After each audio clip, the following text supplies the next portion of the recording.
Salut tout le monde, bienvenue dans cette vidéo.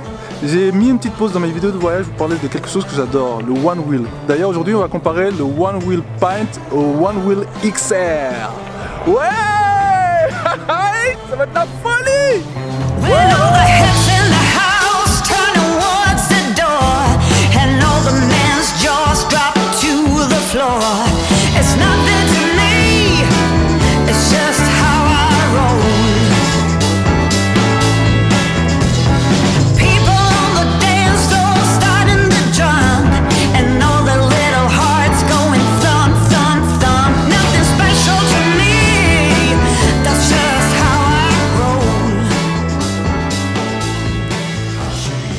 On va parler d'un petit peu de l'aspect technique de ces deux produits, le Pint et le XR. Donc on va commencer par le XR parce qu'il était là bien avant, c'est le grand frère on va dire.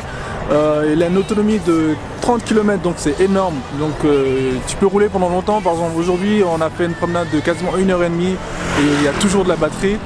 Et sinon la vitesse maximum du XR c'est de 30 km/h, donc c'est énorme. Mais il n'y a pas besoin d'aller aussi vite parce que ce qui est cool avec ça c'est vraiment de faire des jolis virages et de kiffer quoi.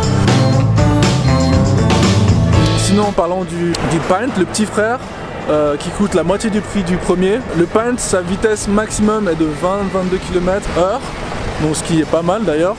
Ça suffit parce que, comme j'ai dit, ce qui est bien, c'est vraiment de kiffer les virages, c'est comme le snowboard. Son autonomie est de entre 12 et 16 km, donc c'est bien. Franchement, c'est un bon produit pour la moitié du prix de XR, celui que je possède.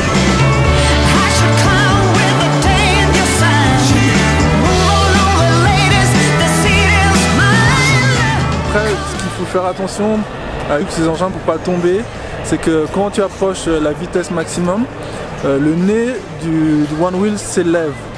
Donc par habitude quand ça fait ça, il faut freiner le Pint ou le One Wheel XR pour revenir à la normale parce que si vous continuez à accélérer comme ça, ça va juste vous faire planter le nez en avant et là vous allez vous péter la gueule.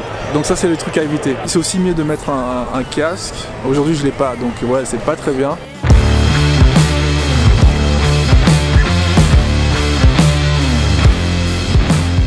Après, il faut savoir que les One Wheel c'est un truc vraiment pour le fun, ça va partout, c'est vraiment construit solidement. Tu peux aller sous le bitume, tu peux aller dans la forêt, tu peux aller sur l'herbe, tu peux passer dans les flaques d'eau, tu peux aller sur la neige, tu peux aller dans le sable.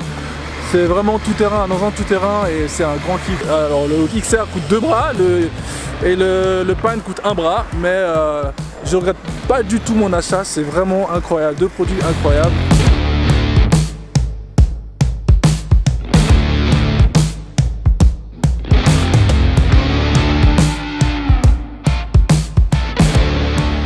Moi je viens de tester les deux, bon ça fait un an que je suis là-dessus. Et puis là j'ai chopé le Pint, qui est la petite version très sympathique. Et il est plus nerveux, donc je pense que c'est un peu un autre concept quoi. C'est vraiment pour la ville, un petit peu les petites figures, plus maniable, mais peut-être plus fatigant sur la longueur quoi. C'est vrai, c'est tout en petit. Vraiment incroyable, à mi-chemin entre du snowboard, du surf. C'est vraiment un bel objet, c'est bien foutu et vraiment c'est que du plaisir. Super fun à rider. Ça demande un petit peu de prise en main au début, surtout je trouve le Pint un peu plus, comme il est plus petit, il est plus maniable, mais il demande quand même un peu plus de prise en main, contrairement au One Wheel XR qui fait beaucoup plus snowboard je trouve, et tu as vraiment l'impression de plus glisser sur le bitume.